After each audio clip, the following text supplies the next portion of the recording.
இங்க காந்திங்கிற ஒரு பொண்ணு அவ கூட இருக்க ஃப்ரெண்ட்ஸ் எல்லாம் கூட்டிட்டு அவங்க ஊரோட நுழைவாயில் முன்னாடி உட்கார்ந்துருக்கா. கரெக்டா அந்த ஊருக்குள்ள ஒரு ஃபேக்டரி ஆபீசருமே வராரு. ஆக்சுவலா அவங்க வரக்கூடாதுன்னு சொல்லி தான் அந்த பொண்ணு உட்கார்ந்துருப்பா. இப்ப ஃப்ரெண்ட்ஸ் எல்லாரும் சேர்ந்து சத்தமா அந்த ஃபேக்டரி ஆபீசரை அங்கிருந்து போக சொல்றாங்க.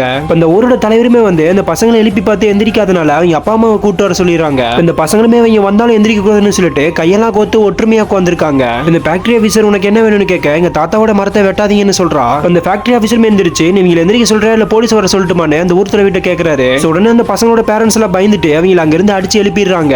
இந்த பொண்ணுமே அந்த ஃபேக்டரி ஆபீசரோட காலை பிடிச்சு கெஞ்சிரா. ஆனா அந்த ஆபீசர் மரத்தை தான் ஃபர்ஸ்ட் வெட்ட போறேன்னு சொல்லிட்டு அந்த மரத்தை வெட்டுறக்காக போறாங்க. சோ இப்ப அந்த ஃபேக்டரி ஆபீசர் ஆட்களை வச்சு அந்த மரத்தை வெட்டுறாரு. அப்ப அந்த மரத்தை வெட்டுறவன் கோடாரியில ரத்தம் இருக்கிறத பாக்குறான். இவனுமே மரத்துல இருந்து ரத்தம் வருதுன்னு சொன்னே ஊர்க்காரங்க எல்லாம் பக்கத்துல வந்து பாக்குறாங்க. அந்த ஊர்ல இருக்க ஒரு பூசாரிமே இதை பார்த்துட்டு வேகமா ஓடி போய் மஞ்சள் எடுத்துட்டு வந்து அந்த மரத்துக்கு தேய்ச்சி விடுறாரு. இதே மாதிரி அந்த ஊர்ல இருக்க மக்கள் எல்லாருமே தேய்ச்சி விடுறாங்க. சோ இப்ப அந்த ஃபேக்டரி ஆபீசர் நீங்க யாரு வெட்ட வேணும்னு சொல்லிட்டு அந்த கோடாரி எடுத்துட்டு வெட்ட போறாரு. அப்ப அந்த ஊர் மக்கள் எல்லாம் அவரை அடிக்க வராங்க. அப்ப அந்த பொண்ணுமே போய் தடுக்கிறா. அந்த ஃபேக்டரி ஆபீசருமே இந்த பொண்ணு இவ்வளவு போராடுறத பார்த்துட்டு அந்த பொண்ணுட்ட மன்னிப்பு கேட்டுட்டு அங்கிருந்து போயிடுறாரு.